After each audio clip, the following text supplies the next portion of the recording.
everyone. We're just waiting for our guest, Sarah, to join us. She should be joining us anytime soon now. Hello, Paul. How are you? I think you're the first listener. So you're the first viewer. Hi, Christine. Hey. So yeah, as I said, we're just waiting for our first guest, Sarah, and she has joined. Okay, great. So let me just add her to the call. Okay, I think she's just waiting to accept. Brilliant, brilliant. Hi guys. Hello. Yeah, so it's connecting. Brilliant. Hello. Hi. Can you hear me? Yeah, sure, I can How hear are you. you? Good. How are you too? Good. I'm doing good. I'm really excited to have as our first live guest on Instagram. But yeah, how's your day been so far? It's been good. It's been great. How is yours too? Yeah, it's been good. We've got the sun out here in London today, so it's been a nice change from what it's been over the past few days. So I'm actually it's been a really good day. But yeah, let's get on with it. Radiant and you sunny.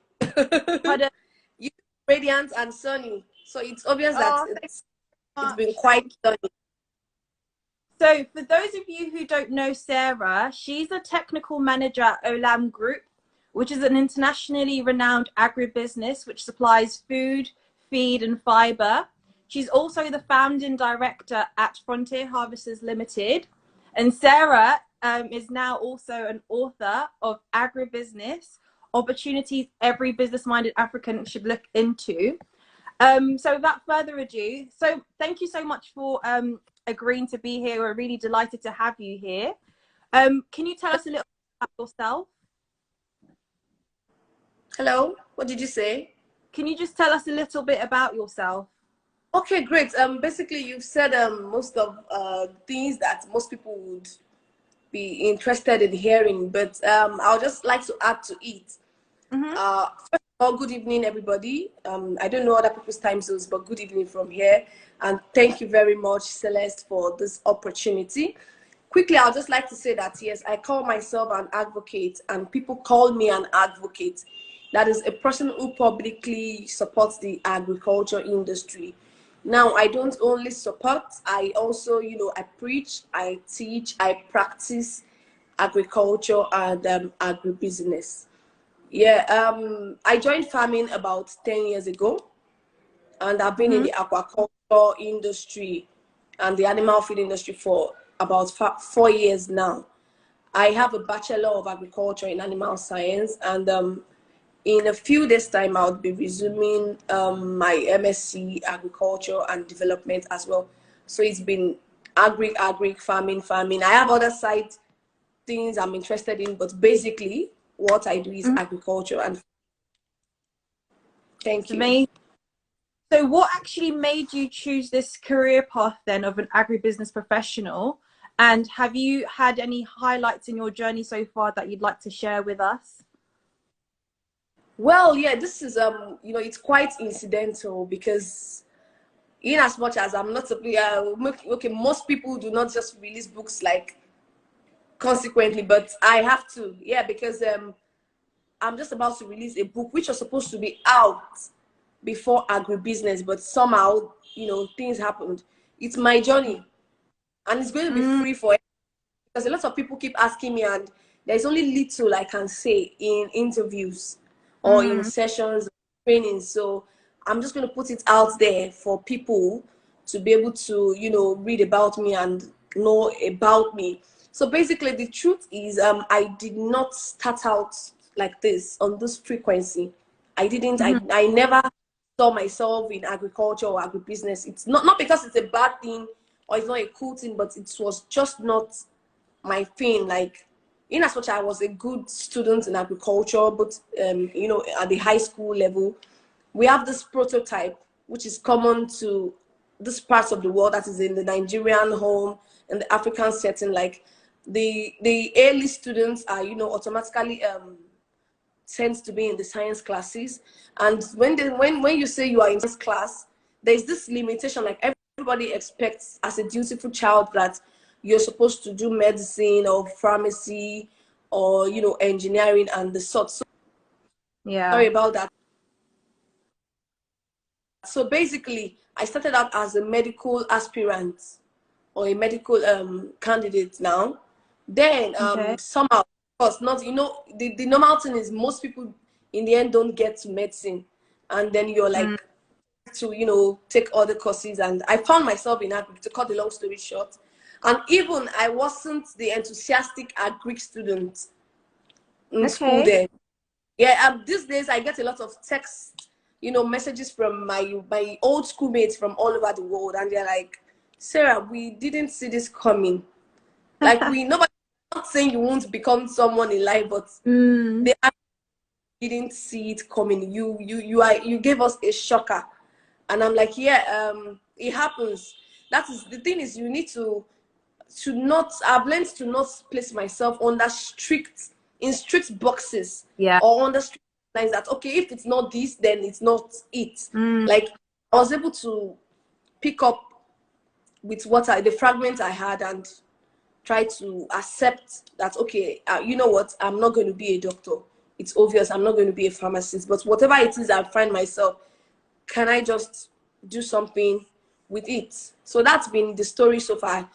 When you read the book, you will know more, because it's a very long story. It's with all the, you know, the type, the everything. But basically, what I just want everybody to understand is that I didn't start out Yeah.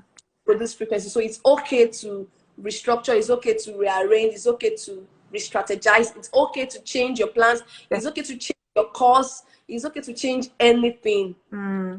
That's just the basics of it. That's good. You just mentioned the book, Agribusiness, and in the book you actually speak about, you know, the circular economy and your passion for recycling.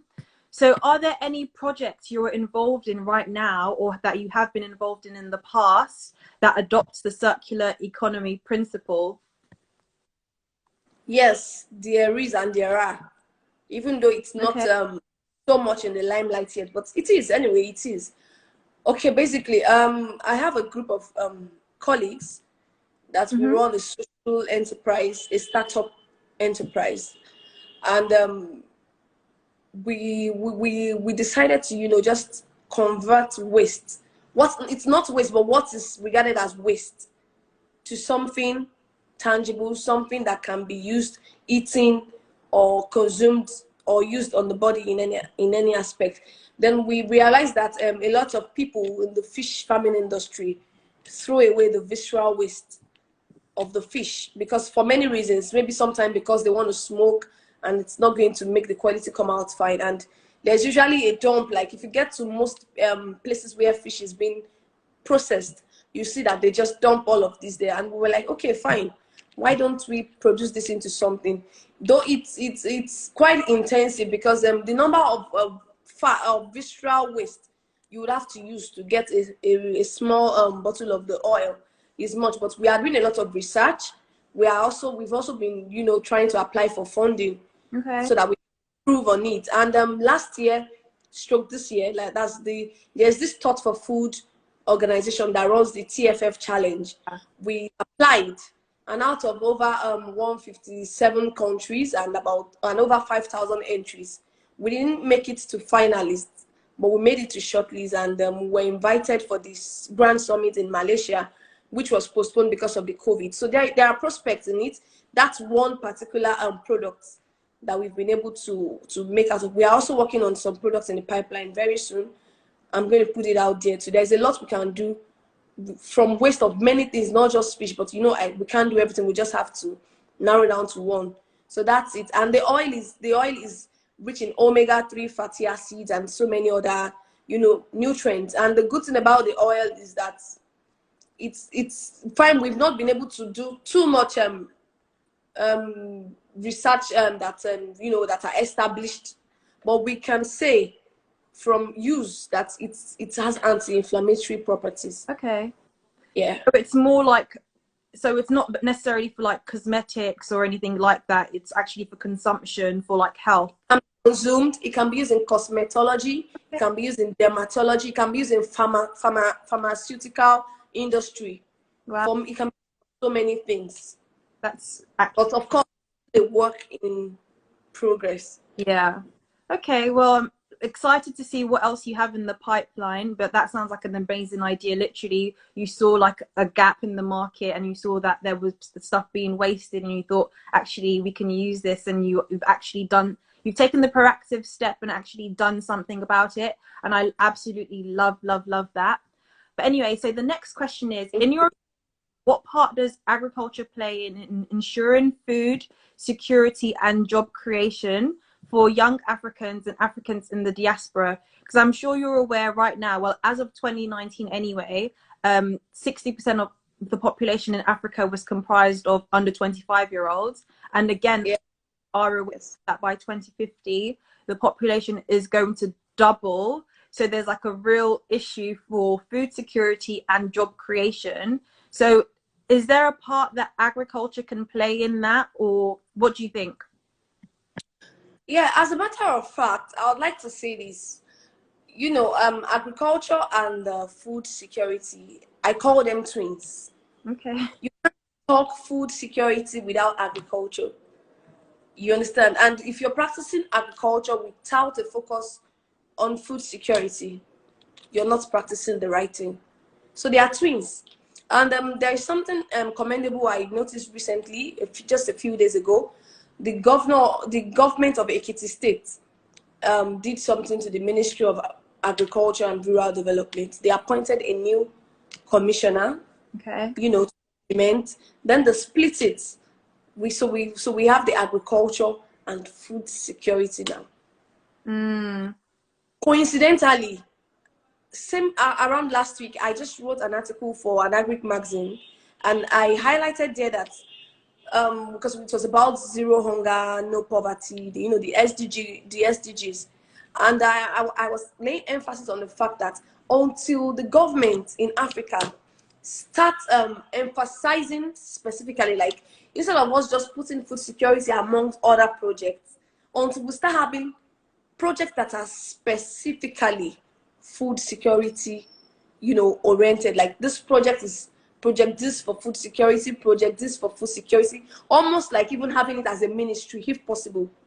Because if we don't do that, there might be issues come 2030. You understand? There's a looming food insecurity and food crisis. And if you look at it as well, another reason why agriculture is playing a great role is according to the Food and Agriculture Organization of the United States, they projected that almost 50% of food produced in Africa goes back to waste. Really? If that is why we have so many poor farmers, malnourished farmers, people who produce food are not supposed to be poor or malnourished, and that's one of the reasons why so many people, we have a low entrance of people into agriculture, into farming, into agribusiness. So the roles are too typical, like too similar, too closely related. We need to improve on our agri sector. We need to improve on food processing, food handling, the value chain, in order to have a food secure society. 100%. So I think that's by it. Definitely. So then, a lot of people if they don't already know, they're coming to know about the food security issue. So what advice would you give a business-minded African that wants to enter into the agribusiness space but does not know where to start? Like, are there any opportunities that you would advise them to take advantage of, like any niche industries or any tips you'd like to share with them? Yeah.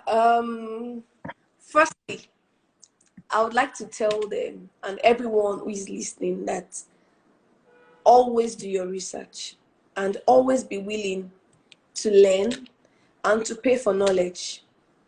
A lot of people, especially in diaspora, they fall into wrong hands in terms of agriculture, and that's why some of them don't want to come back to invest in agriculture.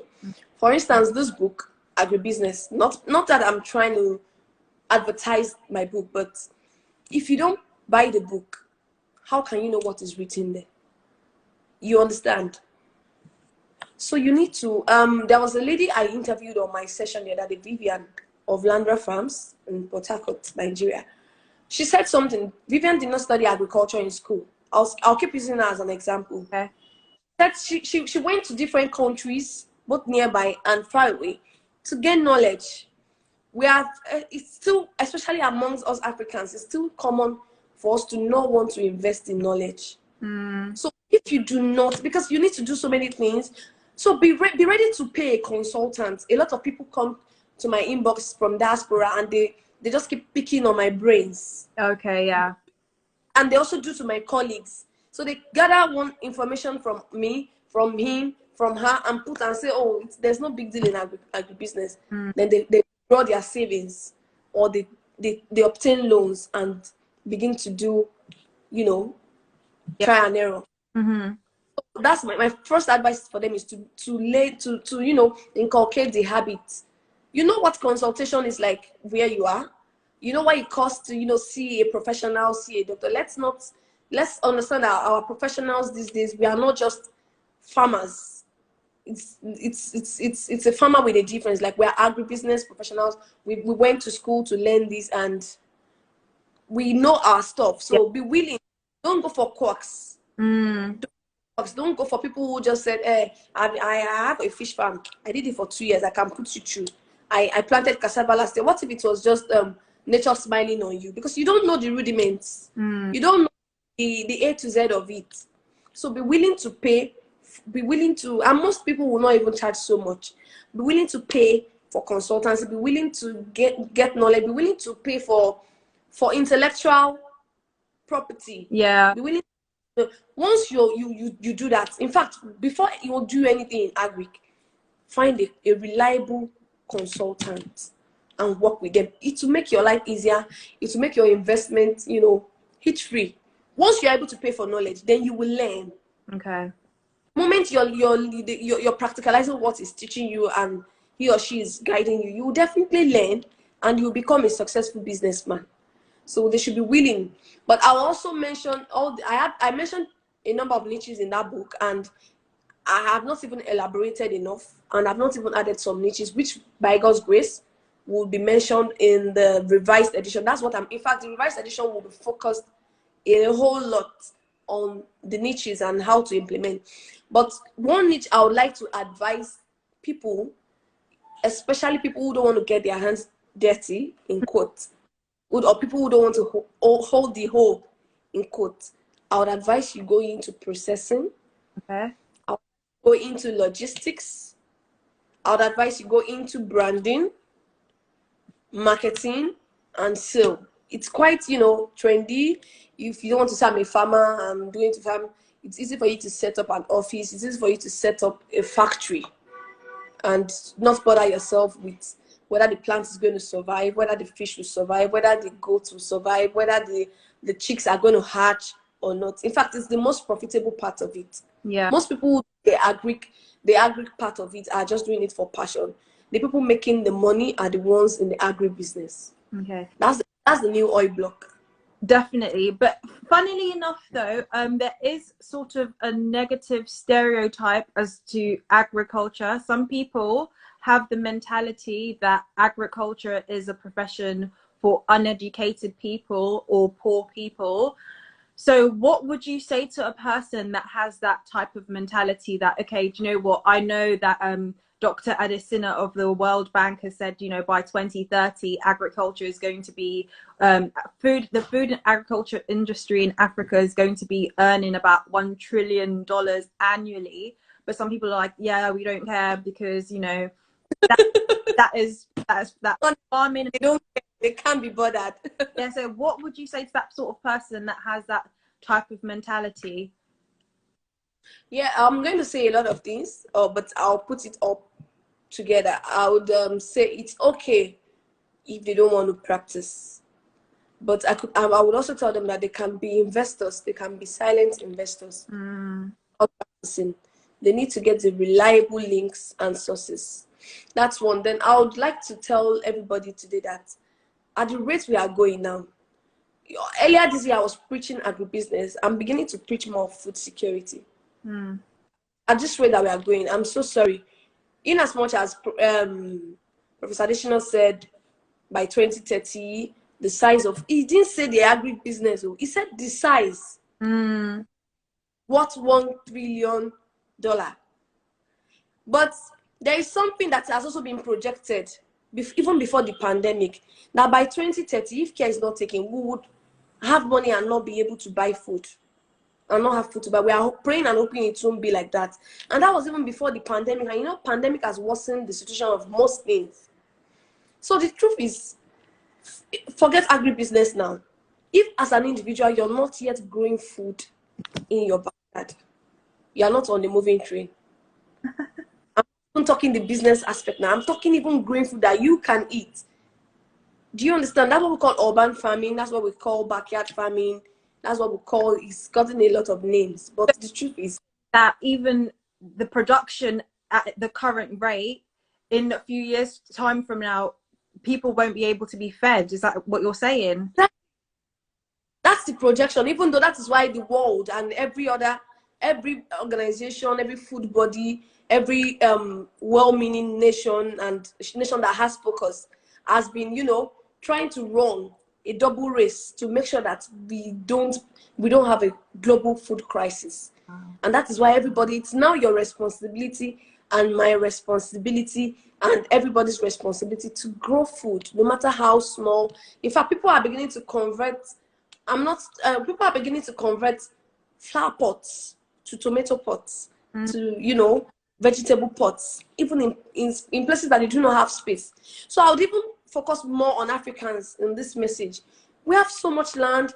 We buy so much land to build houses and, you know, use half the space and don't use half.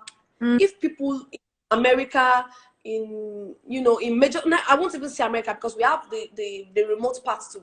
If people in major cities like London, New York can start having food in flower pots in their living room because they don't have space, how about you, a young man who has inherited a big expanse of land from your father or your grandfather? How about you, the young lady or the young woman or the old woman, you're living with your husband, you guys have a whole large expanse of land at your backyard and all of that. We need to start growing food. Small, even if it's just a small, in fact, it gives you it's like a corporate social responsibility very soon that, oh yeah, I grow food in my backyard. It means you're helping the society, you're helping your family, you're helping everything that has to do with nature by growing food. Even if it's just a pen, you know, of 1 or 2 goats, 1 or 2 chickens, anything. Even if it's just to convert your flower bed to a tomato. You know, there's even this joy you feel when you're eating. For some months now, I've been eating vegetables I planted, mushrooms I planted, and there's this, I'm so sure that I'm eating organic. Yeah. Unlike sometimes I'll buy some vegetables, they'll taste so bitter, the leaves will be too big to be true. You know, we just need to become more socially responsible. I could go on, I could talk for long hours, but I know that I've been able to make some of the important points. Yeah, definitely. That are necessary, that we need to start working on. Okay.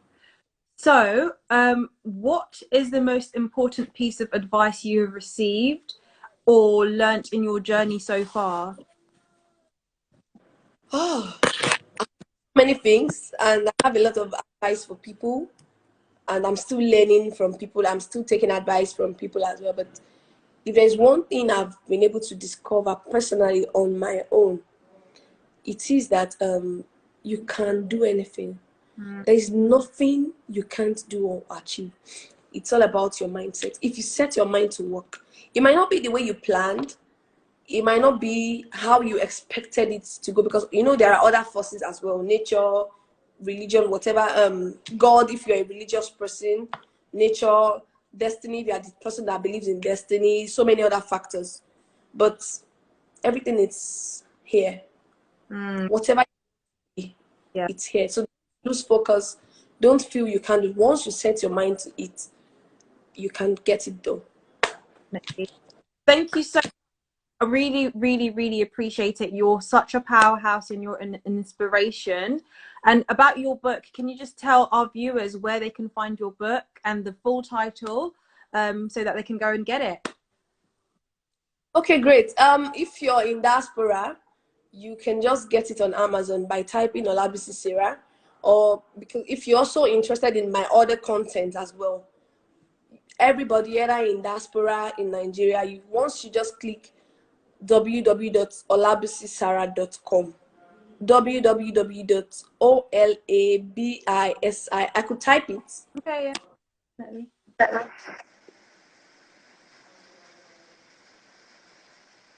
1 minute, please. Dot olabisisarah.com. So once you type it in, it takes you to where you, once you just click on my book, you would find the links to every form of the book. You want to buy the ebook, you want to buy Kindle on Amazon, you want to buy the paperback in Nigeria, you want to buy the paperback on Amazon, you're going to find it there. And there's a secure payment link. Okay. So you don't have to bother about, the payment and all of that. Lovely. You're going to get, and very soon will be, for Nigerians, we'll be having it across some platforms very soon, like, yeah, the bookshop platforms. And you mentioned releasing another book about your journey so far. Is there like a release date so we know when to look out for the book, or will you at a later date?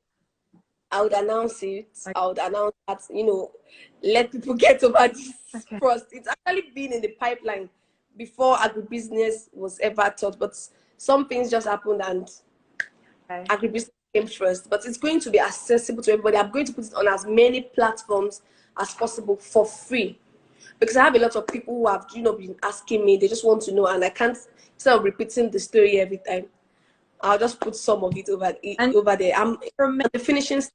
So you mentor like young girls. So instead of, having people having the same conversation all the time, over again, people can be inspired and that they can learn from it by just simply reading the book, and they don't even have to spend any money this time around.